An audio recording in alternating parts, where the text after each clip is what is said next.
On my 18th birthday, the scorching heat was unbearable in Phoenix, Arizona. I'm Sofia Rodriguez. I stood in our cramped apartment kitchen, staring at the single birthday candle stuck in a store-bought donut, hoping this year would finally be different. The air conditioning had been shut off 3 days ago because Vincent forgot to pay the electric bill again. Sweat dripped down my back as I watched the candle wax pool onto the plastic plate. My mother burst through the front door at exactly 3:47 p.m., her eyes cold and distant. Behind her, Vincent carried 2 black garbage bags that I recognized immediately. They were mine. The same bags I'd used to move my belongings every time we got evicted and had to start over somewhere new. You're 18 now, Sophia. Pack your things and get out. I'm done being responsible for you. She tossed the bags at my feet like they were contaminated. The sound of plastic hitting linoleum echoed through our silent apartment.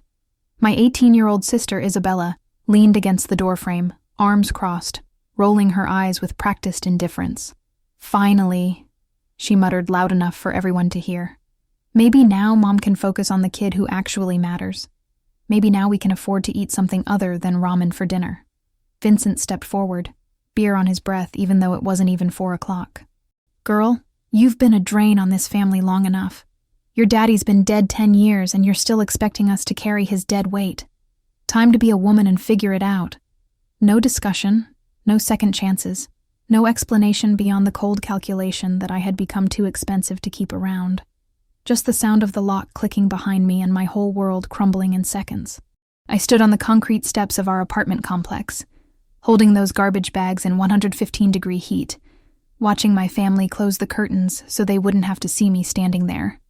I wandered the burning streets until my sneakers had holes worn clear through the soles. I slept behind gas stations where the pavement still radiated heat at midnight. I learned which convenience stores threw away food that was still safe to eat, which fast food managers would look the other way if you dug through their dumpsters at closing time, which public restrooms stayed unlocked overnight. 3 weeks later, I was digging through a dumpster behind a Subway at 6 a.m., my hands shaking from hunger and dehydration, when a silver Mercedes pulled up to the curb. The engine was so quiet I didn't hear it until the door slammed. A woman in an expensive blazer stepped out into the desert heat without breaking a sweat, her heels clicking on the asphalt like gunshots. Sofia Rodriguez. I froze, ready to bolt. My first thought was that someone had called the cops, that I was in trouble for trespassing or theft. She didn't flinch at my appearance or the smell of 3 weeks without a real shower. Her voice was steady, professional, like she was used to finding homeless teenagers behind restaurant dumpsters. My name is Victoria Sterling, and I represent your late grandfather's estate. He passed away last month and left everything to you. But there's one condition you must accept right here, right now. The words hit me like cold water. Grandfather? I didn't have a grandfather. My dad's parents died when I was little, and Mom had always said her father abandoned the family when she was young. I'd never even seen a picture. If this story resonates with you, smash that like button and share it with someone who needs hope today. Drop a comment below. Have you ever been abandoned by the people who were supposed to love you unconditionally? What happened next? Completely changed my understanding of family forever. Keep watching, because you won't believe what I discovered about the man who had been watching over me my entire life without me ever knowing. The Mercedes and the truth. The leather seats of the Mercedes felt like heaven against my sunburned skin.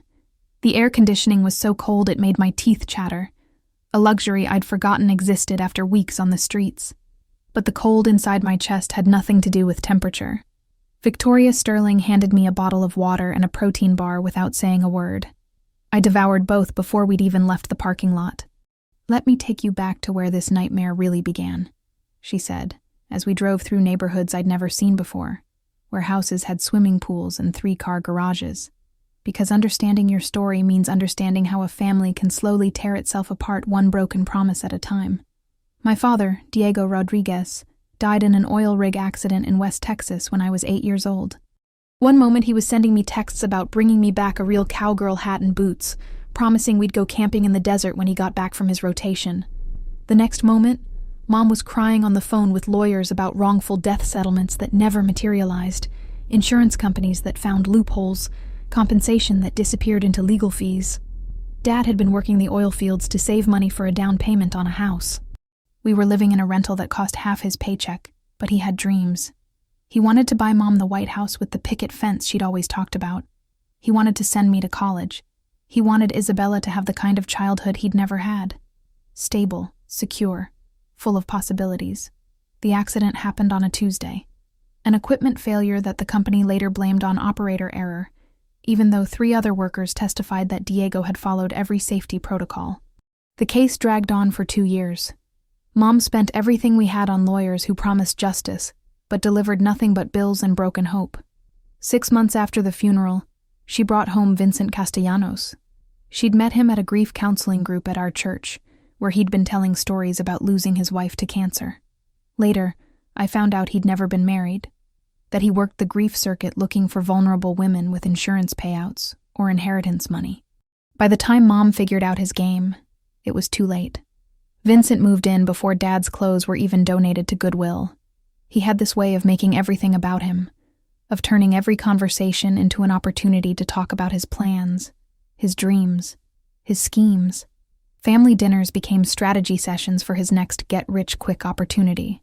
He convinced Mom to take out a second mortgage on our rental to fund his cryptocurrency mining operation. When that crashed and burned 6 months later, it was Forex trading, then day trading penny stocks, then a multi-level marketing scheme selling energy drinks to people who couldn't afford groceries. Each failure dug us deeper into debt. Each loss made Vincent more desperate, more angry, more willing to blame everyone but himself for his string of disasters. And slowly, methodically, he began to turn my mother against me. It started with small comments. "Sophia looks just like her father, doesn't she? Same stubborn streak, same dreamy look in her eyes. Diego always thought he was smarter than everyone else, too. Look where that got him." Then it escalated to comparisons. "Isabella's so much more practical than Sophia. She understands how the real world works. Sophia still thinks someone's going to hand her a scholarship just because she gets good grades." By the time I was 14, we'd lost our house and moved into a cramped 2-bedroom apartment in the worst part of Phoenix. The complex was full of transients, drug dealers, and families who had nowhere else to go. Our neighbors changed every few months. The pool was always broken. The air conditioning barely worked. The walls were so thin you could hear every fight, every crying baby, every late-night television program. Isabella's survival strategy. Isabella adapted fast. She'd always been smart, but she learned to be strategic. She figured out exactly what Vincent wanted to hear and gave it to him in carefully measured doses. She'd sit on his lap during his trading sessions and ask innocent questions about the stock market. She'd bring him beer when he was hunched over his computer, losing money we didn't have on companies he'd never heard of before that morning. It made me sick, but I understood it. Isabella was protecting herself the only way a 12-year-old girl knew how. She was ensuring her survival by becoming indispensable to the man who controlled our family's resources. And it worked. Vincent loved her attention, loved feeling like an expert, loved having someone who hung on his every word. Mom changed too. The woman who used to read me bedtime stories and make pancakes shaped like princesses disappeared completely. In her place was someone who counted every dollar I cost, who reminded me daily that my school supplies and clothes were taking food out of Isabella's mouth. She'd stand in front of the refrigerator after dinner, calculating whether we had enough milk for the week, or if we needed to water it down to make it last. Vincent whispered poison in her ear constantly. "Sophia eats twice as much as Isabella, but what does she contribute? When's the last time she got a job to help with expenses? All she does is study those useless books while we struggle to keep a roof over her head." The truth was, I was desperate to get a job, but Vincent wouldn't let me. He said it would interfere with school, that I needed to focus on getting scholarships since we couldn't afford college any other way. But really, he was afraid I might develop some independence, some sense of my own worth that would threaten his control over our family. Instead, I threw myself into academics with an intensity that bordered on obsession. I stayed late at the library every day, partly to avoid going home and partly because I genuinely loved learning. Books became my escape from a reality that got darker every month. In the pages of history textbooks and novels, I could forget about the screaming matches that echoed through our thin walls every night. My grades were perfect: 4.0 GPA, advanced placement classes, honor society, National Merit Scholar semi-finalist. My counselors told me I could get into any university in the country with full scholarships, but every achievement felt hollow when I came home to a family that treated my success like an inconvenience. The escalation. The fights escalated when I turned 17. Vincent's drinking had gotten worse after he lost Mom's retirement fund on some tech stock tip from a Reddit forum. The company went bankrupt 3 weeks after he bought in, taking the last of our savings with it. He started staying up all night, drinking Jack Daniels straight from the bottle and refreshing his trading account, watching the numbers get smaller and smaller. He'd corner me in the hallway late at night, breathing alcohol and rage in my face, telling me exactly how much better their lives would be without me. You think you're so smart with your fancy grades and your college applications, but you're just like your father. Head in the clouds, no understanding of how the real world works. He died because he was careless, and you're going to fail because you're weak. Mom pretended not to hear the threats, but I could see the fear in her eyes when she thought no one was looking. She'd started sleeping with a chair propped against their bedroom door. She'd jump whenever Vincent raised his voice, but she never defended me, never told him to stop, never acknowledged that the situation was spiraling out of control. Isabella kept her head down and focused on staying in Vincent's good graces. She'd learned to read the signs of his moods and adjust her behavior accordingly. When he was drunk and angry, she'd disappear to her room. When he was drunk and maudlin, she'd sit with him and listen to stories about his imaginary dead wife. When he was sober and scheming, she'd be enthusiastic about his latest business plan. I tried talking to her once, tried to explain that Vincent was dangerous, that we needed to stick together. She looked at me like I was speaking a foreign language. "Sophia," she said, "you need to stop making things harder for everyone. Mom's stressed enough without you causing more drama." School became my sanctuary, the only place where I felt like I had value. I worked harder than ever, taking every advanced class available, participating in debate team and academic bowl, volunteering for every opportunity that would look good on college applications. My teachers loved me. My classmates respected me. For 6 hours a day, I could pretend I was normal. But every afternoon at 3:30, I had to go back to that apartment and face the reality of a family that had decided I was expendable. I started working part-time at a local grocery store when I turned 17, despite Vincent's objections. I told my manager I could only work evenings and weekends because of school, and she was happy to accommodate. Most of the money went to Mom for expenses, but I managed to save a few dollars here and there in a hidden account Vincent didn't know about. The job was a lifeline. For 4 hours a night and 8 hours on weekends, I was Sophia, the reliable employee, not Sophia, the unwanted stepdaughter.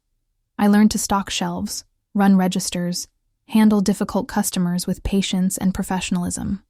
My supervisors praised my work ethic. They started giving me more responsibilities, more hours when I could take them.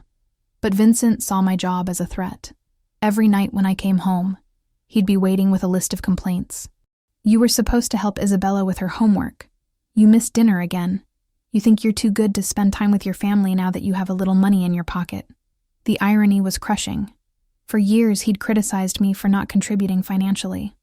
Now that I was working and bringing money home, he criticized me for being absent. There was no way to win, no way to be enough, no way to earn the acceptance I'd been craving for years. I had plans to leave the moment I graduated. I'd been accepted to Arizona State University with a full academic scholarship. I'd saved enough money for a security deposit on a dorm room and basic expenses. I had researched work-study programs and part-time job opportunities on campus. I was going to disappear on my 18th birthday and never look back. But life had other plans. The betrayal. Then came my 18th birthday. Mom had been particularly cold all week, barely making eye contact, giving one-word answers to direct questions.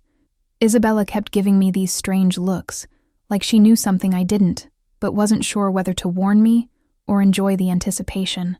Vincent had been drinking since noon, muttering about dead weight and fresh starts and how much money they'd save on groceries. I should have seen it coming, but hope makes you stupid. Some part of me still believed that family meant something, that blood carried obligations, that the woman who had given birth to me wouldn't throw me away like garbage on my 18th birthday. When I walked in from my shift at the grocery store that evening, expecting at least a happy birthday or maybe a cheap cake from the discount bakery, I found my belongings stuffed into black garbage bags by the front door. Every piece of clothing, every book, every small possession that had followed me through our series of moves and downsizes. Mom stood in the living room with legal papers in her hand, an eviction notice with my name on it, officially removing me from the lease. Her face was stone, like she was reading a grocery list instead of ending her relationship with her firstborn child. Vincent smirked from the couch, a fresh beer in one hand and the TV remote in the other. "You're 18, girl. Time to be a woman. We gave you a roof for 18 years, food in your belly, clothes on your back. Nobody owes you anything after that. Time for you to make your own way in the world like the rest of us did." Mom's voice was eerily calm, like she'd been practicing this speech. "I've already spoken to the landlord, Sophia. Your name is off the lease effective tomorrow. These are your things. There's a youth shelter on McDowell Road that takes people your age. They'll help you figure out next steps." Isabella didn't even look up from her phone. "Thank God," she said, her thumbs flying across the screen. "Now I can finally have my own room. And maybe we can afford decent internet now that we don't have to pay for Sophia to eat us out of house and home." The worst part wasn't the betrayal, though that cut deep enough. It wasn't the casual cruelty of being discarded like a broken appliance, though that would haunt me for years. The worst part was the relief I saw in Mom's face, like she'd finally solved a problem that had been bothering her for years. Like cutting me out of her life was as simple as canceling a subscription service. I was the problem. I had always been the problem. And now the problem was solved. I grabbed those garbage bags, my hands shaking with shock and rage and disbelief, and walked out into the Phoenix heat with $47 in my wallet and nowhere to go. The sun was setting, painting the sky the color of blood, and I could hear my family laughing about something on TV as the door closed behind me forever. Learning the streets. That was 3 weeks before the Mercedes and Victoria Sterling and everything that came after. 3 weeks of learning that the streets don't care about your story, that hunger is a constant companion, that safety is a luxury most people take for granted. The shelter Mom mentioned had a waiting list 3 weeks long. The staff was kind but overwhelmed, dealing with dozens of new cases every day.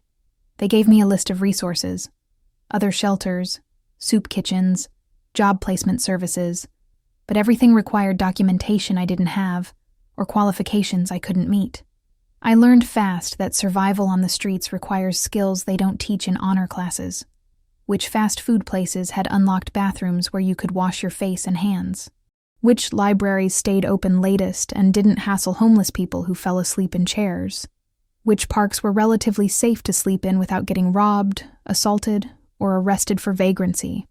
I met other kids in similar situations, aged-out foster children with nowhere to go and no family to fall back on, runaways escaping abuse that was worse than hunger, LGBTQ+ teens whose families had rejected them for being authentic, girls who'd been kicked out for getting pregnant, for mental health issues, or just being too expensive to keep around.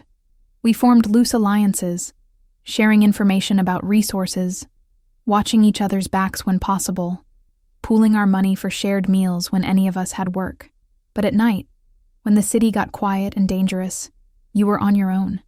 Trust was a luxury none of us could afford, especially for young women on the streets. I tried to keep attending school, but it became impossible without a permanent address. How do you complete homework when you don't have a desk, electricity, or even consistent light? How do you maintain perfect attendance when you're spending your nights looking for safe places to sleep? How do you participate in class discussions when you haven't eaten in 2 days? My grades started slipping for the first time in my life. Teachers who had praised my dedication began asking questions I couldn't answer. Why was I missing assignments? Why did I fall asleep during lectures? Why did my clothes always look wrinkled and smell like I'd slept in them? I was too ashamed to tell them the truth, too proud to admit that the perfect student they'd known for 4 years was now digging through garbage for dinner. So I made excuses, blamed stress about college applications, said I was dealing with family issues that would resolve soon. But nothing was resolving. If anything, my situation was getting worse. The longer I stayed on the streets, the harder it became to imagine any other life. My college scholarship required maintaining a 3.5 GPA through graduation. My job at the grocery store required a permanent address for tax purposes. My dreams of escape were crumbling one day at a time. That's exactly where I was. Alone, hungry, and losing hope behind that subway dumpster. when Victoria Sterling found me and told me about a grandfather I never knew existed. The law office Victoria guided the Mercedes through downtown Phoenix like she owned the city. The buildings got taller and shinier as we drove, until we pulled into the parking garage of the most expensive-looking office tower I'd ever seen. Her heels clicked like gunshots on the polished concrete as she led me to a private elevator that required a key card and a security code. The ride to the 40th floor was silent, except for soft jazz, playing through hidden speakers, and the whisper of expensive machinery carrying us higher than I'd ever been. Through the glass walls of the elevator, Phoenix spread out below us like a circuit board, all lights and geometric patterns and incomprehensible complexity. The law office of Sterling Hayes and Associates occupied the entire floor. Floor-to-ceiling windows showcased a view that included the entire Salt River Valley. Victoria's personal office was larger than some apartments I'd lived in, decorated with diplomas from Harvard Law School and photographs of her shaking hands with politicians I recognized from television news. She gestured to a leather chair across from her massive mahogany desk and placed a thick manila folder between us. "Before we discuss your inheritance, Sophia, you need to understand who Roberto Flores really was, and why he spent the last 15 years of his life searching for you." She opened the folder with ceremonial precision. The first page was a photograph of a distinguished man in his 70s standing next to a construction crew. He wore work boots and a hard hat, but his clothes were expensive and his bearing suggested authority. Behind them rose the steel skeleton of what looked like a massive shopping center, all girders and potential. "Your grandfather built Flores Construction from absolutely nothing, starting with a borrowed pickup truck and a toolbox in 1965, Victoria said, her voice taking on the cadence of someone who had told this story before. By the time he died last month, his company had developed half the commercial real estate in Arizona and New Mexico. Shopping centers, office buildings, residential developments, industrial parks. He was personally worth approximately $340 million. The number hit me like a physical blow. I couldn't process it, couldn't make it feel real. $340 million was more money than I could imagine. It was more money than most people see in 10 lifetimes. But he built something else too, Victoria continued, sliding another photograph across the desk. This one showed a sprawling ranch-style complex with dormitory buildings, recreational facilities, and what looked like classrooms. A network of safe houses and transitional homes for displaced youth. He called it Second Chance Ranch. 23 facilities across the Southwest, serving over 800 young people every year who had nowhere else to go. The image was beautiful and heartbreaking at the same time. Clean buildings, landscaped grounds, young people who looked healthy and hopeful and safe. Everything I'd needed 3 weeks ago when my family threw me away. Why didn't I ever meet him? My voice came out as a whisper. Victoria's expression softened slightly, the professional mask slipping to reveal something more human underneath. Because he tried, Sophia. Roberto spent the last 10 years of his life trying to reconnect with your family. He sent letters that were returned unopened. He hired private investigators to make sure you and Isabella were safe and to document your achievements. He even set up college funds for both of you that your mother refused to acknowledge or access. She slid a thick stack of papers across the desk, copies of letters written in careful Spanish, bank statements showing regular deposits into accounts with my name and Isabella's name, legal documents establishing trust funds that had been growing with interest for over a decade. All evidence of a grandfather who had been watching from a distance, caring for a family that wanted nothing to do with him. The letters were heartbreaking. "Querida Patricia," Roberto would write to my mother, "I know you blame me for Diego's death, but he was working those oil fields against my advice. I begged him to come work for my company, to let me train him in construction management, to accept the help I offered. He was too proud, too determined to make his own way. Please don't let that pride poison your daughter's futures. Your mother blamed him for your father's death," Victoria explained, even though the oil rig accident was caused by corporate negligence that Roberto had nothing to do with. She convinced herself that the Flores family was cursed, that money was the root of all evil, that accepting help from Roberto would somehow dishonor Diego's memory. She cut off all contact and legally changed your last name to Rodriguez to erase any connection to the Flores bloodline. I stared at the papers, my hands shaking with emotions I couldn't name. Anger at my mother for keeping this secret. Grief for the grandfather I'd never known. relief that someone in my family had actually cared about my future, and underneath it all, a growing sense that my entire life had been built on lies. But why now? I managed to ask. Why me and not Isabella? Victoria pulled out one final document, a handwritten letter in Spanish with an English translation attached. Roberto's will was very specific about his reasoning. He wanted his fortune to go to the grandchild who would understand what it meant to have nothing, who would use the money not for revenge, but for redemption. He'd been monitoring your situation through social services contacts and the private investigators he employed. She leaned forward, her voice dropping to something almost conspiratorial. He knew about the eviction 3 days before it happened, Sophia. Vincent's gambling debts, your mother's plans to remove you from the lease, even the conversation where they decided to wait until your 18th birthday to make it legal. Roberto had someone watching your apartment building that night. He died knowing you'd been thrown away, and it broke his heart. Roberto's letter. The letter was addressed to me personally, written in Roberto's own careful handwriting. Mi querida nieta Sofía, it began. My dear granddaughter Sofía, if you are reading this, then you have experienced the same abandonment I felt at your age. My own father threw me out for choosing construction over college, for refusing to marry the woman he picked for me, for having dreams that were bigger than his understanding. I built my fortune on the foundation of that rejection, but I built it alone, and that loneliness nearly destroyed me. Don't make my mistakes, Misha. Don't let anger poison your success or pride prevent you from accepting love when it's offered. Use this money to build a family for those who need one most.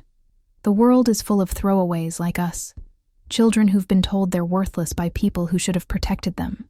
Give them what we never had, a place where they belong, where their value is recognized, where their potential can flourish. But you must prove you understand this responsibility before the inheritance is truly yours. Money without wisdom is dangerous. Power without compassion is destructive.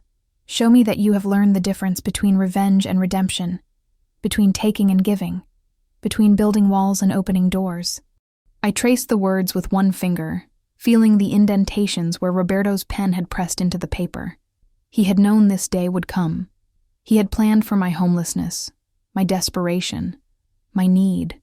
Even in death, he was trying to save me. Victoria waited until I finished reading, then pulled out an official-looking document with multiple pages and red wax seals. The terms are non-negotiable, she said, her lawyer voice returning. You have 6 months to establish and personally operate a minimum of 3 transitional facilities for displaced youth in Arizona. Each facility must house at least 20 young people between the ages of 18 and 21. You must provide educational support, job training, mental health services, and a clear path to independent living. The inheritance comes in stages. If you succeed in establishing the first facility within 60 days, you'll receive $15 million to continue the work. If all 3 facilities are operational and serving their capacity within 6 months, the entire estate becomes yours at age 21. The construction company, the real estate holdings, the investment portfolio, everything. But if you fail, or if you use the money for personal gain before completing the challenge, or if you walk away from the work before your 21st birthday, everything goes to existing homeless youth charities. No appeals, no extensions, no second chances. She looked at me directly, studying my face for some sign of what I might decide. Roberto was very clear about this condition, Sophia. He didn't want to create another rich kid who inherited money without understanding its purpose. He wanted to create a leader, someone who would continue his work long after the inheritance was complete. You have 24 hours to decide. The clock starts now. I looked out at the sprawling city below, thinking about all the girls sleeping rough tonight, while their families slept soundly without them. I thought about the grandfather who had spent years trying to reconnect with us, only to die knowing his daughter had thrown me away like garbage. I thought about Roberto's letter, his plea not to let anger poison my success. The choice was already made. It had been made the moment I read his words about not building alone. I accept, I said. Victoria allowed herself a small smile, the first genuine expression I'd seen from her. I hoped you'd say that. Roberto would have been proud. She handed me a set of keys and an address. This is Roberto's personal residence in Scottsdale. 23 rooms, guest quarters, a pool, 10 acres of desert landscape. It's yours to live in while you complete the challenge. The housekeeper, Maria Santos, has been caring for the property since Roberto's death. She's expecting you. The initial operating fund, $15 million, will be transferred to your account within the hour. Roberto's personal estate, including his construction company and commercial real estate holdings, will be held in trust until you complete the challenge or turn 21, whichever comes first. She stood, signaling that our business was concluded for now. Welcome to your new life, Sofia Flores. Roberto chose well. As I walked toward the elevator, carrying the keys to a mansion I'd never seen and the weight of an impossible task, Victoria called out one last thing. Sofia, your grandfather left one more gift. It's waiting in his study when you're ready. Roberto's estate. The drive to Scottsdale felt like traveling to another planet. The neighborhoods got progressively more expensive, the houses larger and more isolated, until Victoria's Mercedes turned through ornate iron gates into a property that took my breath away. Roberto's estate sprawled across 10 acres of desert landscape, all adobe and terracotta tile and flowering cacti. The main house was designed in Spanish colonial style, with courtyards and fountains and covered walkways that provided shade from the brutal Arizona sun. Guest casitas dotted the property like small jewels, each one larger than the apartment I'd shared with my family. Maria Santos met us at the front door, a woman in her 50s with kind eyes and calloused hands that spoke of years working for a man who valued substance over appearance. She welcomed me in rapid Spanish, then switched to English when she saw my confused expression. "Mijo, you look exactly like your grandfather when he was young," she said, tears streaming down her face. Same stubborn jaw, same fire in the eyes. He talked about you every day, wondered if you were eating enough, if you were warm, if you knew how much he loved you. She led me through rooms that felt like museums. Massive fireplaces, hand-carved furniture, artwork that probably cost more than most people's houses. But everything was comfortable too. Lived in, chosen with care rather than decorator's precision. This was a home, not a showcase. Roberto's study was exactly what I'd expected from a man who'd built an empire from nothing. Bookshelves lined every wall, filled with construction manuals, business journals, biographies of other self-made entrepreneurs, and novels in both Spanish and English. His desk was massive and practical, covered with architectural drawings and financial reports, even though he'd been dead for weeks. On the desk, exactly where Victoria had promised, sat a small wrapped package with my name written in Roberto's careful handwriting. Inside was a silver locket, tarnished with age, containing a faded photograph of a young woman who looked exactly like me. On the back was an inscription, "Para mi nieta Sofia, build with love, not anger, tu abuelo Roberto." For my granddaughter Sofia, build with love, not anger. Your grandfather Roberto. Maria watched me read the inscription, her own eyes wet with memories. That was your great-grandmother's locket, mija. Roberto's mother. She raised 8 children in a house with no running water, never had more than $20 at one time. But she fed every hungry person who knocked on her door. Roberto always said she was the richest person he ever knew, because she understood that money is only valuable when it's shared. I fastened the locket around my neck, feeling the weight of 3 generations of women who had survived poverty and found ways to lift others up. This wasn't just an inheritance. It was a responsibility passed down through bloodlines and kept safe until I was ready to receive it. That night, I sat by Roberto's pool watching the sunset paint the Camelback Mountains purple and gold, trying to wrap my head around the magnitude of what I'd committed to. 6 months to build 3 facilities from nothing, to create homes for 60 displaced young people, to prove I could transform Roberto's money into lasting change. I was 18 years old with 0 experience running anything larger than my personal survival. I'd never managed employees, never dealt with government permits, never designed educational programs or mental health services. The logical part of my brain said it was impossible. But the part that had survived 3 weeks on the streets said something different. I'd already done impossible things. I'd maintained a 4.0 GPA while sleeping in my car. I'd held down a job while living behind gas stations. I'd applied to college from a public library computer while calculating whether I had enough money for dinner. If I could survive being thrown away by my family, I could figure out how to save other girls from the same fate. Building new beginnings. The next morning, I called Victoria Sterling from Roberto's study. "I need to see existing facilities," I said. "I need to understand what works, what doesn't, and how to scale up quickly without sacrificing quality." She arranged visits to 3 successful transitional housing programs in California and Nevada. I spent 2 weeks traveling with Maria Santos as my translator and guide, taking notes on everything from dormitory layouts to counseling protocols to job training partnerships. What I learned was sobering. Most programs had waiting lists months long. Funding was inconsistent and often tied to political cycles. Staff turnover was high because the work was emotionally demanding and the pay was terrible. Success stories were genuine but scattered. A girl here and there who managed to transform her life completely. But I also learned that the programs that worked shared common elements. Strong leadership from people who understood the population they served. Comprehensive support that addressed not just housing, but education, mental health, life skills, and career preparation. Clear expectations and consequences. And most importantly, genuine belief that every person who walked through the door had unlimited potential. I returned to Phoenix with a business plan and a shopping list. First priority was finding the right property. Something large enough to house 20 residents plus staff, with space for classrooms and counseling offices and recreation areas. It needed to be accessible by public transit, but in a neighborhood where young people could feel safe walking to jobs or classes. The abandoned middle school in South Phoenix was perfect. The building had been empty for 3 years, a victim of budget cuts and declining enrollment in the neighborhood. It was massive. 30 classrooms, a cafeteria, a gymnasium, administrative offices, even a small auditorium that could be converted into meeting space. Better yet, it was available for purchase at a fraction of its original construction cost. The school district was eager to unload a property that had become an expensive liability.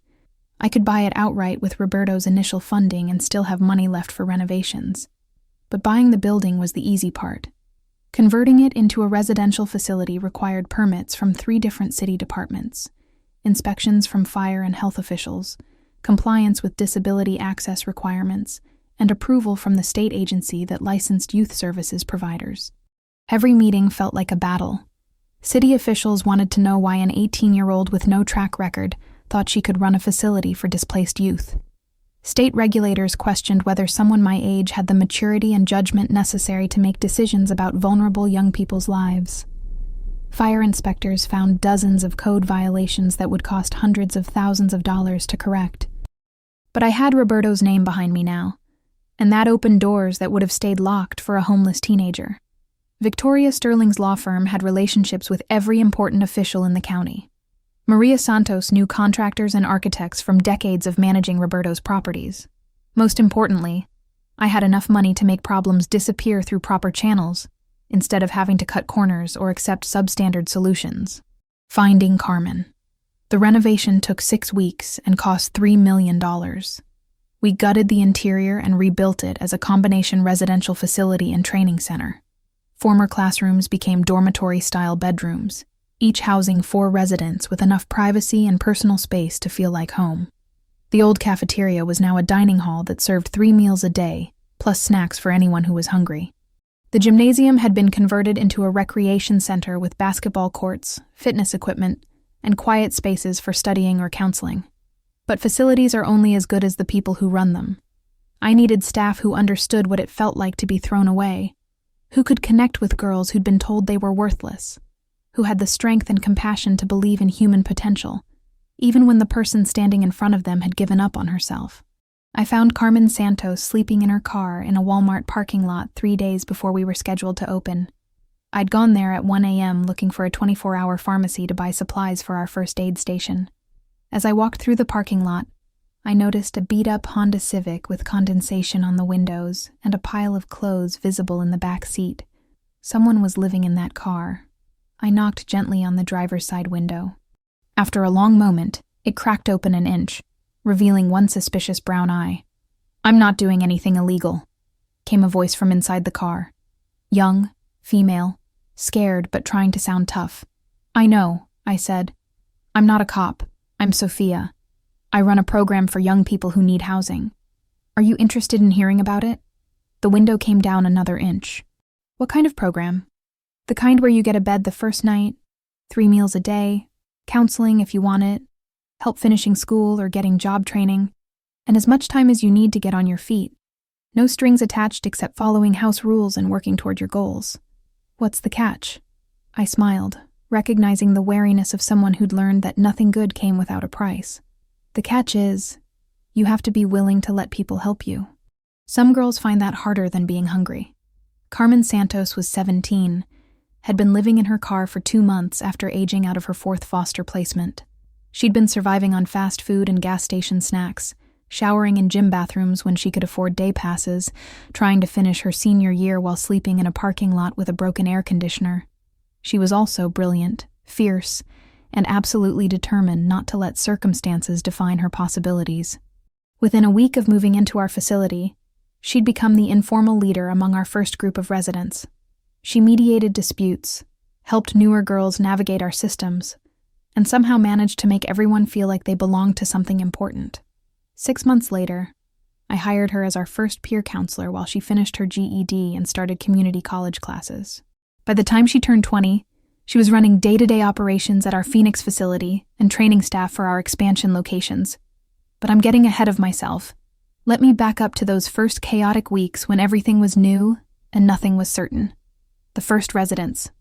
Our first resident was Jasmine Williams, 18, who'd been sleeping in the emergency room at Phoenix General for 3 nights because it was the only place in the city where she could be warm and safe at night.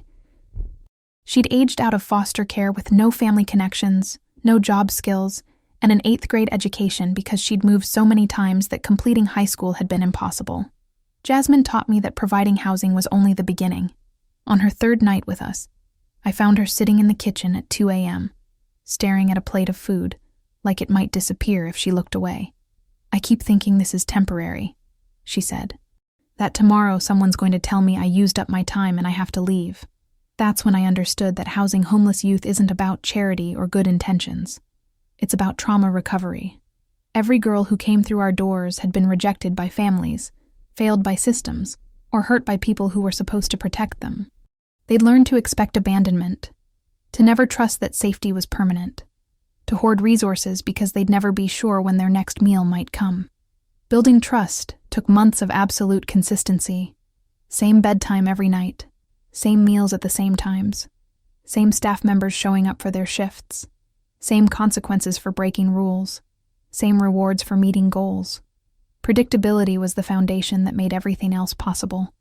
Our second resident was Aaliyah Johnson, 19, who'd been kicked out by her grandmother for coming out as gay. She'd been sleeping at Phoenix Sky Harbor Airport for 2 weeks, moving from terminal to avoid security, living on free samples from the food court, and washing up in restroom sinks. Aaliyah was suspicious of everything: the quality of our food, the motives of our staff, the sincerity of our promises about long-term support. She'd eaten nothing but convenience store crackers for a month and couldn't believe that anyone would provide meals without expecting something in return.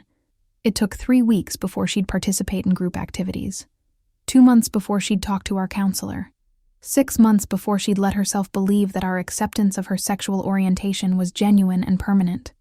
But when she finally settled in, Aaliyah became our computer specialist, teaching other residents digital literacy skills and helping everyone navigate online job applications and college enrollment systems. She taught herself programming while living in airport terminals, using free Wi-Fi and library computers to complete online courses during the day. By resident number 10, we had a waiting list. Word spreads fast in the homeless community about places that provide real help without judgment or bureaucratic nonsense.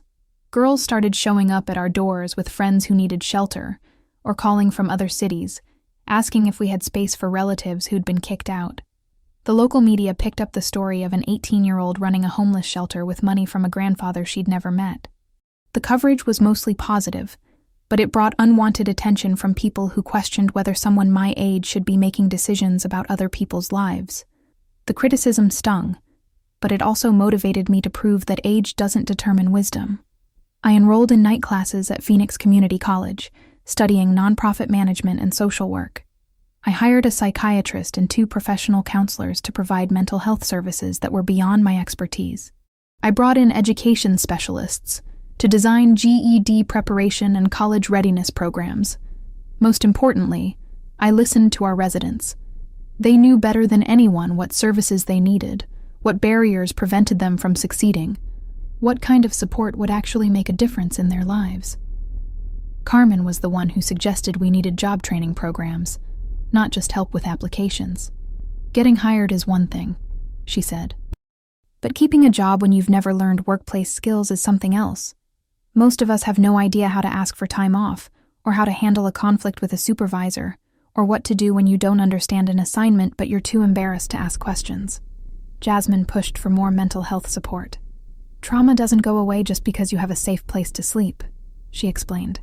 Sometimes having stability makes the flashbacks and anxiety worse because you finally have space to process what happened to you.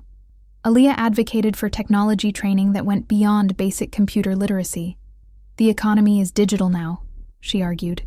Girls who can't navigate online systems are going to be left behind permanently. Learning to lead. Running New Beginnings taught me that leadership isn't about having all the answers. It's about creating systems where the right answers can emerge, then getting out of the way so good things can happen. My job wasn't to fix our residents. It was to provide stability and support while they fixed themselves. That meant learning when to step in and when to step back, when to enforce consequences, and when to show flexibility, when to push someone toward their goals, and when to give them space to move at their own pace.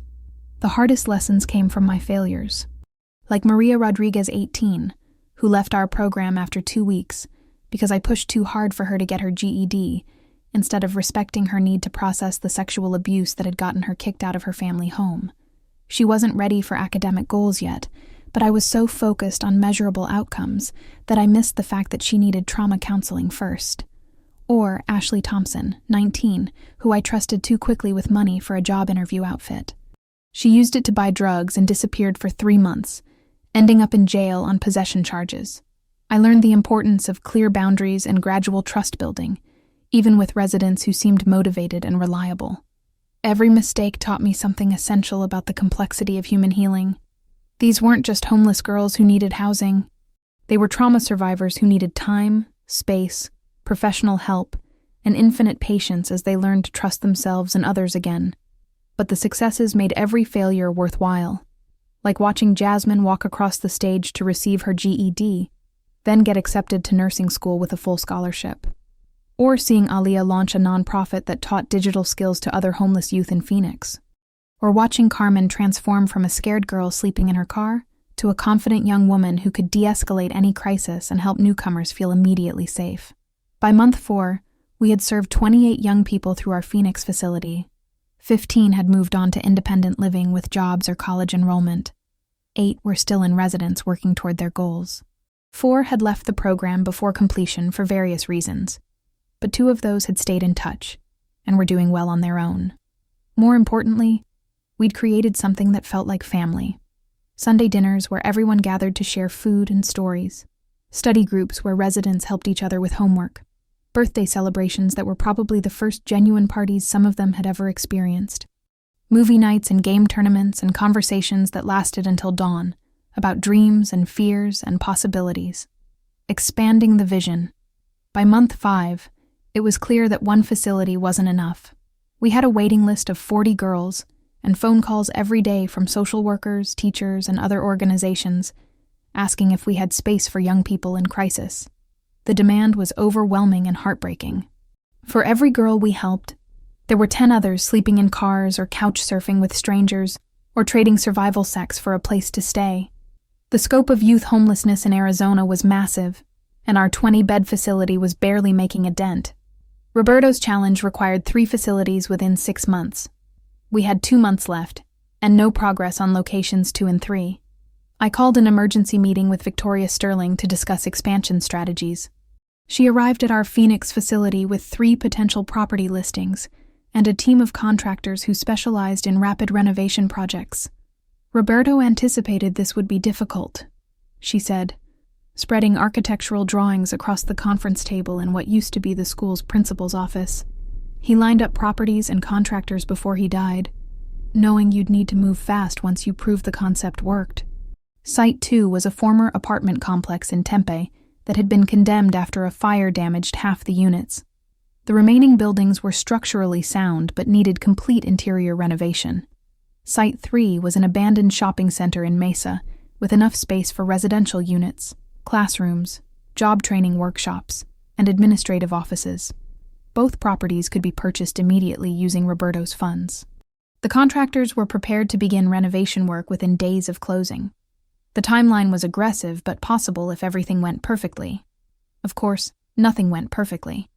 The Tempe property turned out to have environmental contamination that required expensive cleanup before renovation could begin. The Mesa site had title issues that delayed the purchase by 3 weeks. The contractors discovered structural problems that hadn't shown up in the initial inspections. Meanwhile, winter was approaching, and the need for emergency shelter was increasing. We started taking in more residents than our Phoenix facility was designed to handle, converting common areas into temporary sleeping spaces, and stretching our staff to provide services for 35 girls instead of the planned 20. I was working 18-hour days, driving between construction sites, attending permit meetings, hiring staff for facilities that didn't exist yet, and trying to maintain quality at our Phoenix location while managing explosive growth. The stress was crushing. I lost 15 pounds I couldn't afford to lose, developed insomnia that left me exhausted and irritable, and started snapping at staff members who were doing their best in an impossible situation. Carmen found me crying in the supply closet on a Tuesday evening in late November, overwhelmed by the distance between what I wanted to accomplish and what seemed possible with the time and resources available. "Boss," she said, sitting down next to me on a box of toilet paper, "you're trying to save everyone at once, but you can't help anybody if you burn out before the facilities are finished." She was right, of course. I'd been so focused on meeting Roberto's timeline that I'd forgotten his advice about building with love instead of anger. I was running on rage at the systems that created youth homelessness, fury at families who threw children away, and desperation to prove I deserved the inheritance Roberto had left me. "What would you do?" I asked her. Carmen thought for a moment. "I'd focus on getting Tempe and Mesa open with basic services, even if they're not perfect yet. 20 girls in beds that are safe and warm is better than 40 girls on a waiting list. You can improve the programs after the facilities are operational." That night, I called Victoria Sterling and told her we needed to simplify our approach for sites 2 and 3. Instead of trying to replicate every service we offered in Phoenix, we'd open Tempe and Mesa with basic housing, meals, and case management. Educational programs and job training could be added once we'd met Roberto's 6-month deadline. It wasn't ideal, but it was realistic, and it worked. The Homestretch Tempe opened on December 15th with 12 residents and a skeleton staff of 4 people. The facility wasn't beautiful. Exposed drywall in some areas, secondhand furniture throughout, a kitchen that was functional but hardly inspiring. But it was warm, safe, and staffed by people who genuinely cared about the young women who walked through the doors. Mesa opened on January 5th, 2 weeks ahead of the 6-month deadline. 18 residents moved in that first week, including 3 girls who had been sleeping in their cars in the parking lot of a 24-hour donut shop, sharing 1 bathroom and surviving on day-old pastries the manager gave them for free. On January 15th, exactly 6 months after I'd accepted Roberto's challenge, Victoria Sterling arrived at our Phoenix facility for the formal inspection that would determine whether I'd earned the full inheritance. She spent 3 days visiting all 3 facilities, reviewing our financial records, interviewing staff and residents, and evaluating our compliance with state regulations and licensing requirements. She was thorough, professional, and gave no hint about her conclusions. The final meeting took place in the main conference room at our Phoenix facility, with all 28 current residents and 15 staff members present. Victoria had requested that everyone be there for the announcement, saying Roberto would have wanted the people most affected to hear the results directly. 6 months ago, she began, Sofia Flores accepted a challenge that many people said was impossible. Establish 3 residential facilities serving 60 displaced youth, provide comprehensive support services, and prove that Roberto's vision of family-based healing could work on a large scale. She looked around the room at faces that had become my world. Carmen with her fierce intelligence and unshakable loyalty, Jasmine who'd learned to trust that safety could be permanent, Aaliyah who'd discovered that being authentic didn't have to mean being alone, and dozens of other girls who'd transformed from survivors into leaders. I'm pleased to report that New Beginnings Youth Services has exceeded every requirement of Roberto's challenge. 3 facilities serving 73 young people. Educational support that has resulted in 89% high school completion rates. Job training programs with 94% placement rates. Mental health services that have helped heal trauma and build resilience. And most importantly, a model of care that treats every person as family. The room erupted in cheers and applause. Victoria waited for quiet, then continued. Sophia, your grandfather would be enormously proud of what you've built. Not just the facilities and programs, but the culture of belonging you've created. Roberto's greatest fear was that his money would be wasted on someone who didn't understand its purpose. You've proven that his trust was well placed. She handed me a leather portfolio containing documents that officially transferred the entire Flores estate into my name. $340 million. Unrestricted and irrevocable. The construction company with its 2,000 employees and contracts worth hundreds of millions. Real estate holdings across 5 states. Investment portfolios that would generate enough passive income to fund our programs in perpetuity. There's one more thing, Victoria said. Roberto left a final message that I was instructed to deliver only if you successfully completed the challenge. She pulled out a sealed envelope with my name written in Roberto's familiar handwriting. Inside was a single page, his last words to the granddaughter he'd loved from a distance. Mi querida Sofia, it began. If you are reading this, then you have learned the most important lesson I can teach. That money is only valuable when it's used to create family for those who need one most. You were thrown away by people who should have protected you, but instead of letting that rejection poison your heart, you've used it to recognize the worth in others who've been similarly discarded. That wisdom is worth more than any fortune I could leave you. The inheritance is yours now without conditions. Use it however your heart tells you is right. Build more facilities if that seems best. Or find other ways to heal the world's broken children. Trust your instincts. Surround yourself with people who share your vision, and never forget that every person you save saves a little bit of yourself too. I wish I could have known you in life, Mija. But knowing that you exist, that you survived, that you've chosen love over anger, that gives my death meaning and my fortune purpose. Build a family large enough to hold everyone who needs one. That is my final gift to you, and yours to the world. Con amor eterno, tu abuelo Roberto. I was crying by the time I finished reading, surrounded by girls who had become my sisters and staff members who had become my chosen parents, and a grandfather's love that had crossed death to find me when I needed it most. 6 months later, the memorial dinner, which brings me to tonight. 6 months after inheriting Roberto's fortune, 12 months after being thrown away by the people who were supposed to love me unconditionally, I stood at the podium of the Phoenix Convention Center, looking out at 800 faces that had become my definition of family. Behind me, a massive screen displayed our current impact numbers. 247 young people housed across 4 facilities, 156 high school graduates, 89 college enrollments, 67 trade certifications, 203 full-time job placements, 0 returns to homelessness among program completers. But tonight wasn't about numbers. It was about understanding that family isn't something you're born into. It's something you build, one choice at a time, one person at a time, one act of love at a time. I gestured to the front tables where Carmen sat with her girlfriend Maria, both of them beaming with pride. Isabella was there too, wearing her Community College Honor Society pin, flanked by 3 other girls from our program who had become her chosen sisters.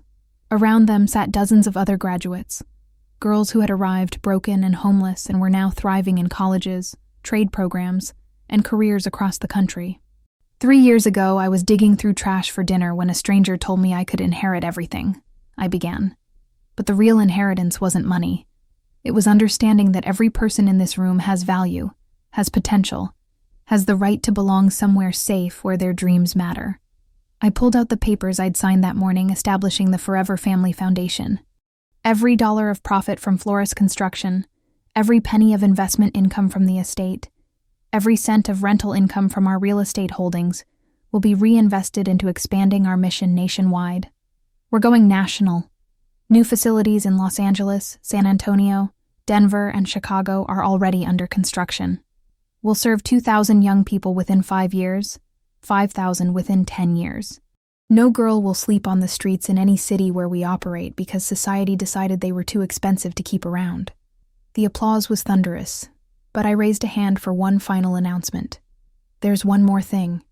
I looked directly at Carmen, who sat forward with anticipation. 3 years ago, you called me your sister. Today, I want to make it official. Victoria Sterling appeared from the wings carrying adoption papers.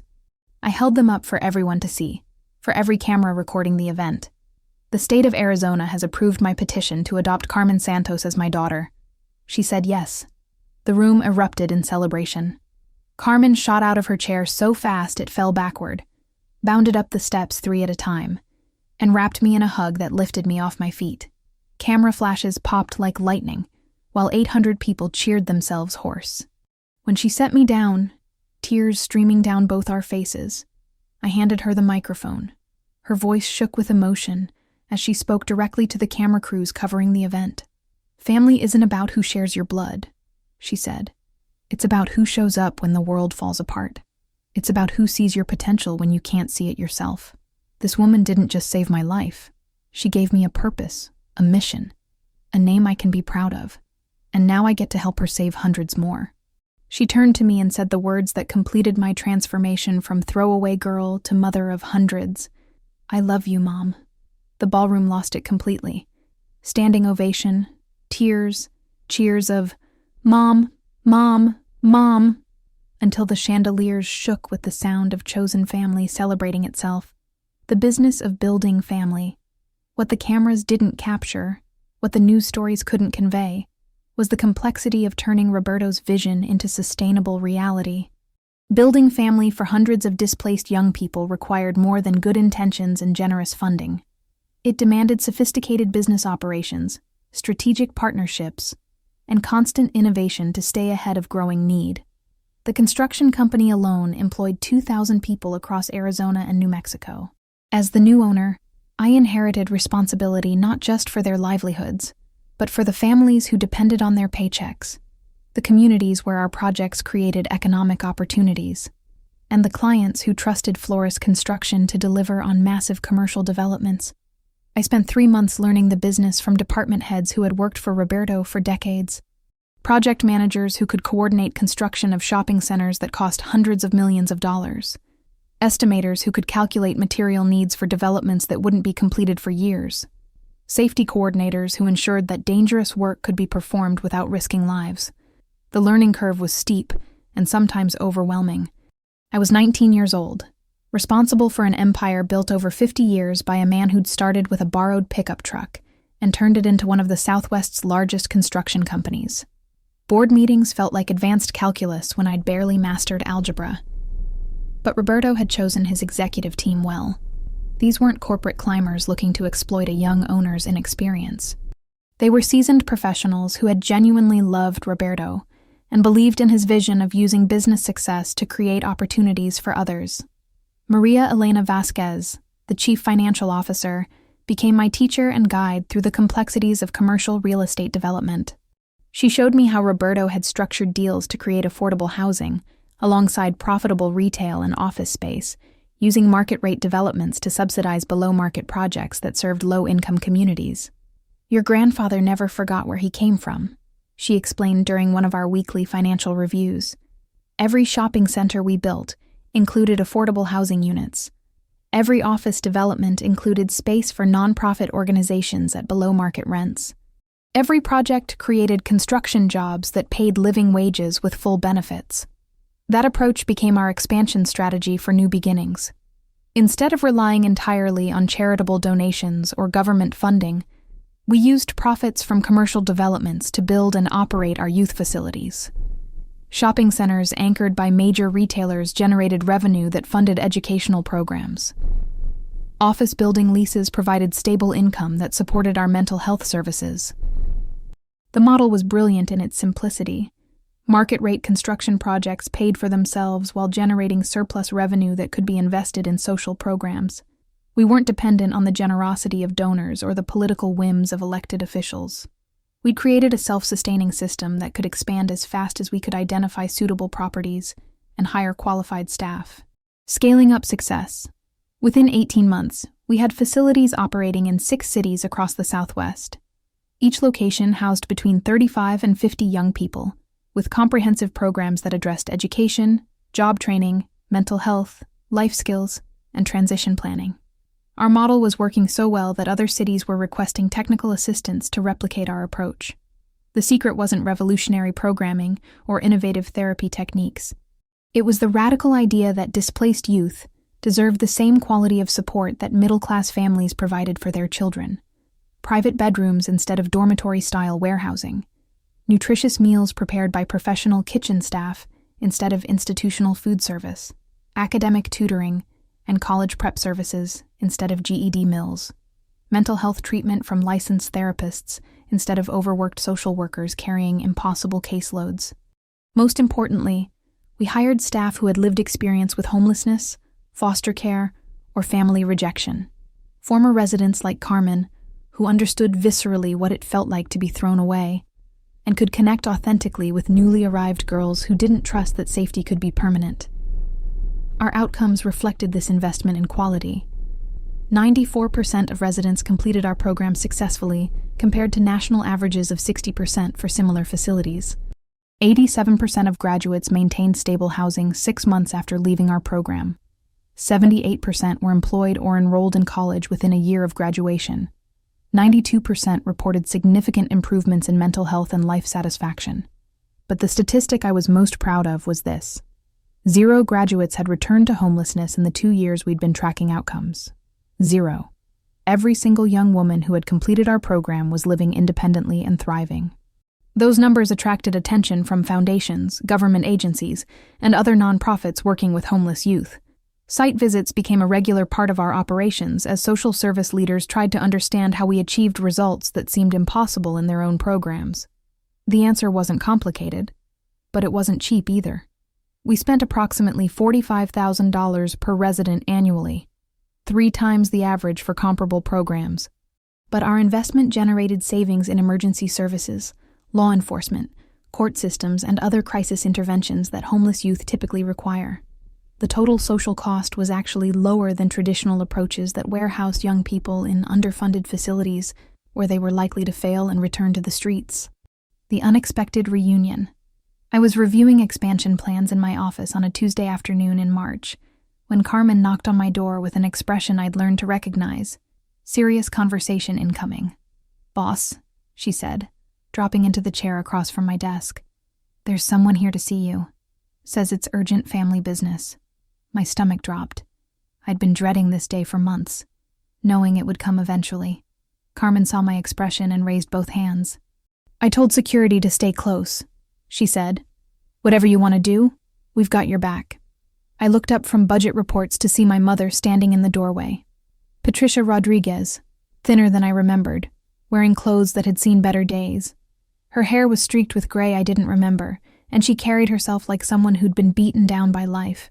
Behind her stood Isabella, now 18, looking uncomfortable and avoiding eye contact with everyone in the room. Mom stepped forward carefully, like she was walking on broken glass. "Sophia, baby, I know I have no right to be here, but I need to talk to you." I gestured to the chairs across from my desk. Carmen closed the door, but stayed in the room, positioning herself where she could intervene if necessary. She'd learned never to leave me alone with people from my past. "It's Vincent," Mom said, her voice cracking with strain. "He disappeared 2 months ago. Took everything. The car, the rent money, even Isabella's college fund that I'd been saving since she was born. We got evicted last week. We've been staying in different shelters, but they won't let us stay together anymore. Isabella's too old for family services but too young to qualify for most adult programs." She looked around my office, taking in the framed photographs of success stories, the certificates on the walls, the evidence of everything I'd built in the months since they'd thrown me away. Her eyes lingered on a picture of me and Carmen at our program graduation ceremony, both of us in caps and gowns, smiling like we'd conquered the world. "I heard about this place from a social worker at the McDowell shelter," she continued. "She said you run it. She said you help people like us who have nowhere else to go." The irony was so thick you could cut it with a knife. The same woman who had kicked me out for being too expensive to keep around was now asking for help from the organization I'd built with money she'd never known existed. I leaned back in my chair, studying her face for some sign of acknowledgement about what she'd done to me, some recognition that her presence here was deeply problematic. I found nothing but desperation and entitlement. New Beginnings serves displaced youth ages 18 to 20, I said, my voice carefully neutral. Isabella qualifies for our program if she wants to apply through our standard intake process. Mom's face crumpled like I'd hit her. What about me? I'm your mother, Sophia. I know I made mistakes, but I'm begging you. I have nowhere else to go. You're rich now, everyone says so. You can afford to help your own family. I slid a folder across the desk without emotion. Inside were applications for 3 different women's shelters in Phoenix, contact information for Maricopa County Adult Services, a list of job training programs for people over 40, and resources for domestic violence survivors dealing with financial abuse. Those are the resources available for adults in crisis in this county, I said. New Beginnings has very strict age restrictions that I cannot and will not violate. Our IRS status, our funding, and our license to operate depend on maintaining those boundaries. But I'm your mother! She was crying now, mascara running down cheeks that looked hollow with stress and poor nutrition. You can't just turn your back on me. I raised you. I fed you. I kept a roof over your head for 18 years. On my 18th birthday, you told me I wasn't your responsibility anymore. I replied. You said I was old enough to take care of myself. You were right then, and the same logic applies now. You're an adult. I was barely 18 when you decided family obligations only flowed in one direction. Carmen shifted slightly in her chair, ready to intervene if the conversation escalated. Through the window, I could see several of our residents in the courtyard, laughing and talking as they worked on homework assignments. Girls who had been where I was just months ago, now safe and thriving because someone had chosen to invest in their potential. I turned to Isabella, who had been silent through the entire exchange. She looked smaller than I remembered, younger despite being legally an adult. For the first time, I saw her clearly, not as the golden child who had been favored, but as another victim of a family system that had trained us all to compete for scraps of affection and security. If you want to apply to our program, I said to her directly, Carmen can walk you through the process. It's competitive and intensive, but you'd have the same fair shot as everyone else. The decision is yours and yours alone. Isabella looked between me and Mom, confusion and hurt warring on her face. She'd learned to survive by choosing sides in a family that made love conditional on usefulness. Now she was being asked to choose again, but this time the stakes were different. I want to apply, she whispered, barely audible. Mom exploded like I'd known she would. You ungrateful little bitch. After everything I sacrificed for you both, this is how you repay me? By abandoning me for the daughter who was too weak to handle a little adversity? Carmen stood up. Ma'am, I need you to leave. Now. Security appeared instantly. 2 guards in New Beginnings uniforms who looked like they'd rather be anywhere else but knew their job. They gently but firmly escorted Mom toward the exit while she screamed threats and accusations that echoed down the hallway until the front doors closed behind her. The office fell silent. Isabella stood frozen in the middle of my office, tears streaming down her face, looking like she'd just watched her entire world collapse again. I walked around the desk and sat in the chair next to her, the same way Roberto might have sat with a scared girl who needed guidance. I'm not going to lie to you, Isabella, I said gently. The program is intense. We have rules, expectations, mandatory counseling sessions. It's not a hotel or a crash pad. It's a chance to build a real future, but you have to want it enough to do the hard work of healing and growing. She nodded, wiping her nose with the back of her hand. I want it, Sophia. I'm tired of survival mode. I'm tired of being afraid. I want to learn and grow and become someone I can actually be proud of. Carmen handed her an application packet and an information sheet. Come back tomorrow morning at 9 a.m. if you're serious, she said kindly. Bring any school records you have, any documentation of your current situation, and be ready to talk honestly about your goals and your willingness to engage with our counseling services. Isabella's transformation. Isabella moved into our Tempe facility 3 days later, after passing through our standard intake process. The transition wasn't easy for either of us. We had 18 years of complicated history to navigate, patterns of competition and resentment that didn't disappear just because we were now on the same side. She struggled initially with the structure and expectations of our program. Unlike our other residents, Isabella had never learned to be truly self-reliant. She'd survived by manipulating family dynamics and reading emotional cues, but she'd never developed basic life skills like budgeting, time management, or independent problem-solving. Her first month was rocky. She missed curfew repeatedly, claiming she'd lost track of time while visiting friends who didn't exist. She violated our house rules about overnight guests, saying she didn't understand why we couldn't make exceptions for family connections. She complained about our counseling requirements, insisting she didn't need therapy because she hadn't been traumatized like other residents. Carmen and I debated whether Isabella was genuinely struggling to adjust or testing our boundaries to see if family connections would buy her special treatment. The question was settled when our Tempe facility director found her crying in the laundry room after a particularly difficult counseling session. "I don't know how to be real," Isabella had sobbed. "I've been performing for adults my whole life, being what they wanted so they wouldn't throw me away too. I don't even know who I actually am underneath all the fake." That breakthrough moment changed everything. Once Isabella stopped trying to manage everyone else's perceptions and started focusing on her own healing, she transformed in ways that surprised everyone, including herself. She threw herself into therapy with the same intensity she'd once brought to manipulating family dynamics. She began exploring the trauma of growing up in a household where love was conditional, and children were expected to choose sides in adult conflicts. She started recognizing how Vincent's financial abuse and emotional manipulation had affected her worldview and relationship patterns. Most importantly, she began developing genuine connections with other residents. The girl who had learned to compete for attention became someone who volunteered to help newcomers adjust, who tutored younger girls with their homework, who approached every group activity with authentic enthusiasm for collaboration rather than individual achievement. Within 6 months, Isabella had earned her GED with nearly perfect scores, started community college classes in social work, and begun training as a peer counselor for newly arrived residents. She never mentioned our mother, never asked about the inheritance, never tried to leverage our family connection for special treatment.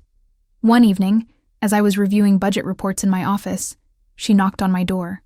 "Can I talk to you?" she asked. "Of course." I gestured to the chair across from my desk. She sat down and looked at her hands for a long moment. "I owe you an apology, Sophia, for your 18th birthday, for all the times I sided with Vincent against you, for not standing up when Mom decided to throw you out, for thinking you were the problem instead of recognizing that our whole family was broken." I leaned back in my chair. "You were 14 years old, Isabella. You were trying to survive in an impossible situation. You don't owe me an apology for protecting yourself, but I do owe you thanks," she continued, "for giving me this chance even after how I treated you, for not letting my mistakes define what you were willing to offer, for showing me what family is supposed to look like." She gestured toward the window, where we could see some of our residents playing basketball in the courtyard. "This place, this program, the way you've built something that actually helps people instead of just helping yourself, it's amazing. And I understand now why Roberto left you everything instead of leaving it to Mom." We sat in comfortable silence for a moment, watching the sunset paint the mountains purple and gold. "I'm proud of you," I said finally, "for the work you're doing, for how far you've come, for choosing healing over revenge. Roberto would have been proud too." She smiled, the first completely unguarded expression I'd seen from her since we were children. "Thanks, Sophia, for everything." The national expansion. By the time I turned 21, we were operating 12 facilities across 6 states, serving over 400 young people annually. Our success had attracted attention from federal policymakers who were looking for evidence-based approaches to youth homelessness that could be scaled nationally. The Department of Health and Human Services invited us to participate in a pilot program that would provide federal funding to replicate our model in 20 additional cities over 3 years. The opportunity was massive, a chance to reach thousands of displaced youth while demonstrating that comprehensive support could end homelessness permanently for motivated young people. But it also meant accepting government oversight, compliance requirements, and reporting standards that could fundamentally change how we operated. Federal funding came with strings attached. limitations on religious expression, restrictions on disciplinary policies, and requirements for data collection that some staff worried would compromise the personal relationships that made our programs effective. The decision required months of careful consideration. We held community meetings at all 12 facilities, gathering input from current and former residents about whether accepting government partnership was worth the risk of losing the flexibility that made us different from traditional social service programs. The conversation wasn't theoretical.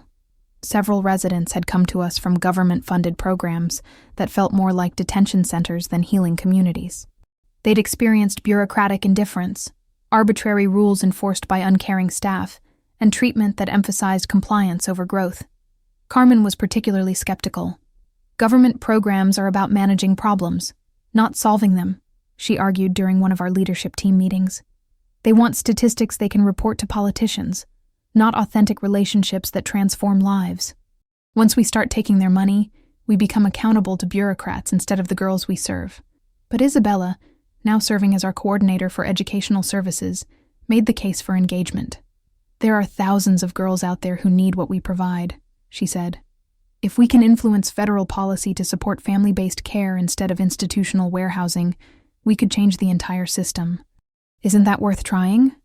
The debate continued for 3 months, with thoughtful people making compelling arguments on both sides.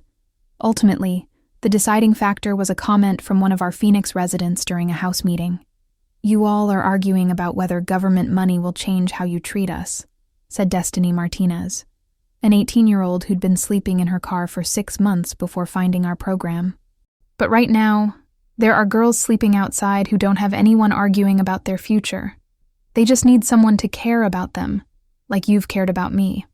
If government money means more facilities where girls can feel safe and loved, then that seems more important than keeping your programs pure." She was right. Our mission wasn't to run the perfect program for a few hundred young people. It was to create family for everyone who needed one, and that meant accepting the compromises necessary to reach larger numbers. We negotiated a partnership structure that preserved our core values while meeting federal requirements. Government funding would support basic operations, housing, food, case management, while private philanthropy and business profits continued funding the intensive services that made our programs unique. We maintained hiring autonomy, programming flexibility, and the cultural elements that distinguished us from traditional social service agencies. The pilot program launched in January, with new facilities in Denver, San Antonio, Nashville, Portland, and Detroit. Each location was designed to serve 50 residents with the same comprehensive approach we'd developed in Arizona: private bedrooms, professional mental health services, college preparation and job training programs, and staff recruited primarily from lived experience communities, building a movement. What surprised me was how quickly our approach influenced other organizations working with homeless youth. Site visits turned into consulting relationships as established nonprofits asked for help restructuring their programs to emphasize family building over case management. Traditional shelters began hiring former residents as staff members. Government agencies started requiring trauma-informed care training for employees working with displaced youth. Foundations shifted funding priorities toward programs that measured relationship quality alongside bed numbers and service hours. We'd accidentally started a movement that extended far beyond new beginnings. The idea that throwaway kids deserved investment rather than charity was spreading through professional networks, policy circles, and youth communities themselves. Young people experiencing homelessness began organizing to demand higher quality services. They formed advocacy groups, testified at legislative hearings, and pushed back against programs that treated them like problems to be managed rather than people with potential to be developed. Carmen, now 22, and pursuing a master's degree in social work, became a nationally recognized speaker on youth homelessness and family-based care models. She testified before Congress, presented at academic conferences, and consulted with organizations across the country that were trying to replicate our success. "The most important thing people need to understand," she would tell audiences, "is that family isn't a service you provide to someone. It's a relationship you build with them. You can't standardize love or bureaucratize belonging. You can only create conditions where authentic connection becomes possible." Isabella took a different but equally important path, focusing on education policy and college access for homeless youth. She'd discovered that financial aid systems weren't designed for young people with no family support, creating barriers that prevented even motivated students from accessing higher education. Working with university administrators and federal education officials, she helped develop new financial aid categories for homeless and displaced students, emergency housing programs for college students experiencing family rejection, and mentorship initiatives that provided academic support for first-generation college students from unstable backgrounds. Her work led to legislation requiring all public universities to have emergency assistance funds for students facing homelessness, housing insecurity, or family abandonment. The bill, known as the Isabella Santos College Access Act, passed with bipartisan support and provided millions in funding for campus-based programs serving vulnerable students. The full circle. On the day I turned 21, Victoria Sterling called to officially confirm what had been decided months earlier. The entire Flores estate was mine without conditions or restrictions. $340 million in assets that could be used however I thought best served Roberto's vision of creating family for displaced youth. I didn't feel rich. I felt responsible for continuing work that was bigger than any individual, more important than personal wealth, more lasting than any revenge I might have contemplated in my darkest moments. That evening, we held the first annual Roberto Flores Memorial Dinner at the Phoenix Convention Center. 800 guests filled the ballroom. Every girl we'd ever helped, every staff member, every volunteer who had believed in our mission, every donor who had supported our work, every community leader who had opened doors for our residents. The event wasn't just a celebration. It was a graduation ceremony, a family reunion, and a declaration of independence from systems that had failed the people we loved most. Former residents wore evening gowns donated by local businesses, many of them attending their first formal event ever. Staff members brought families who had initially worried about their career choices, but now understood the importance of the work. Community partners shared success stories that demonstrated how investing in throwaway kids benefited entire neighborhoods. But the moment that defined everything came when I invited Carmen to join me on stage for a surprise announcement. 3 years ago, I told the audience, this woman called me her sister. Tonight, I want to make it official. Victoria Sterling appeared from the wings carrying adoption papers that had been months in preparation. I held them up for everyone to see, for every camera recording the event, for every news outlet that would carry the story tomorrow. The state of Arizona has approved my petition to adopt Carmen Santos as my daughter. She said yes. The room erupted in celebration. Carmen shot out of her chair so fast it fell backward, bounded up the steps 3 at a time, and wrapped me in a hug that lifted me off my feet. Camera flashes popped like lightning while 800 people cheered themselves hoarse. When she set me down, tears streaming down both our faces, I handed her the microphone. Her voice shook with emotion as she spoke directly to the camera crews covering the event. Family isn't about who shares your blood, she said. It's about who shows up when the world falls apart. It's about who sees your potential when you can't see it yourself. This woman didn't just save my life. She gave me a purpose, a mission, a name I can be proud of. And now I get to help her save hundreds more. She turned to me and said the words that completed my transformation from throwaway girl to mother of hundreds. I love you, Mom. The legacy continues. Later that night, Carmen and I drove through the quiet streets of Phoenix in comfortable silence. The desert doesn't get snow, but the city lights twinkled like stars reflected in still water, and the air through the open windows carried the promise of rain. You know what's funny? She said, as we pulled into the circular driveway of Roberto's estate, which had become our family home. I spent so many years angry at the people who threw me away. But if they hadn't, I never would have found you. I never would have found this work, this purpose, this family. I killed the engine and looked at the house where Roberto Flores had lived alone for so many years, saving his fortune for a granddaughter who would understand that money without love is worthless. But love without resources can't change the world. Neither would I said. The best things in my life came from the worst thing that ever happened to me. We walked toward the front door where Isabella waited on the porch. Homework spread across a table, surrounded by 4 other girls from the program who had come to study together. They looked up and waved, calling out, "Welcome home!" in unison like it was the most natural thing in the world. Carmen slung an arm around my shoulders as we climbed the steps. "Ready for tomorrow, Mom?" I looked at my chosen family, my life's work, my inheritance finally complete. Tomorrow we would break ground on facility number 15 in Seattle. Next month we'd open the training center in Chicago that would teach our family building model to social workers from across the country. By year's end, we'd be serving over 800 young people directly and influencing programs that reached thousands more. But tonight, standing in the doorway watching my daughters plan their futures, I was exactly where I needed to be. More ready than I've ever been, daughter. Inside, the house that had once echoed with Roberto's loneliness now rang with laughter and conversation and the sound of young women planning their futures. This was Roberto's real legacy, passed down not through biology, but through choice, not through obligation, but through love. And in that moment, standing in the doorway watching my daughters thrive, I finally understood what wealth really meant.